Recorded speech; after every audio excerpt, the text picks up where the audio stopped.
तो ख़वातीन और हज़रात अस्सलाम वालेकुम। मैं डॉक्टर अकील जावेद आपकी खिदमत में हाज़िर हूँ। हमारा प्रोग्राम आपको पता है एजे हेल्थ टीवी के नाम से हमारा चैनल है। तो जो लोग नए हैं उनसे गुजारिश है कि मेरे चैनल को सब्सक्राइब कर दें। अच्छा, तो आते हैं जी एएमएच लेवल। अगर उसमें प्रॉब्लम हो, एएमएच होता क्या है? एंटी मलोरिन हार्मोन्स का इशू जब ख़वातीन में होता है तो वो बच्चा पैदा करने की सलाहियत नहीं रखती हैं। इस पर मैं ऑलरेडी एक बहुत बड़ा प्रोग्राम कर चुका हूँ, उसका लिंक मैंने नीचे कमेंट्स में दे दिया है, तो आप वो वीडियो भी विज़िट कर सकते हैं।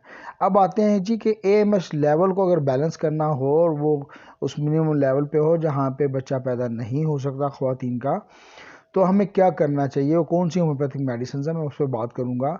बोरक्स सरेफेरिस्ट एक बहुत अच्छी मेडिसिन है, 30 पोटेंसी में यूज़ करवाइएगा।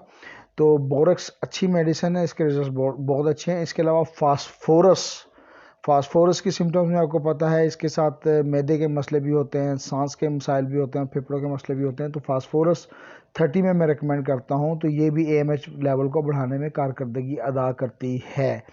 उसके बाद नेट्रोम्योर का जो पेशेंट होगा वो नमक ज़्यादा पसंद करता है, आपको पता ही है।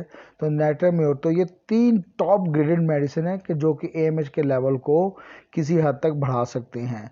तो जिन ख़वातीन में ये प्रॉब्लम है, एएमएच लेवल डाउन है, तो वो इसको यूज़ करके अपना एएमएच लेवल बढ़ा सकती हैं। एएमएच क्या होता है, इस पर एक ऑलरेडी वीडियो मौजूद है, उसका लिंक मैंने नीचे दे दिया है। So thank you very much. मैं डॉक्टर अकील जावेद, सेहत होम्योपैथिक क्लिनिक 409 उसामा ब्लॉक से ये प्रोग्राम कर रहा हूँ।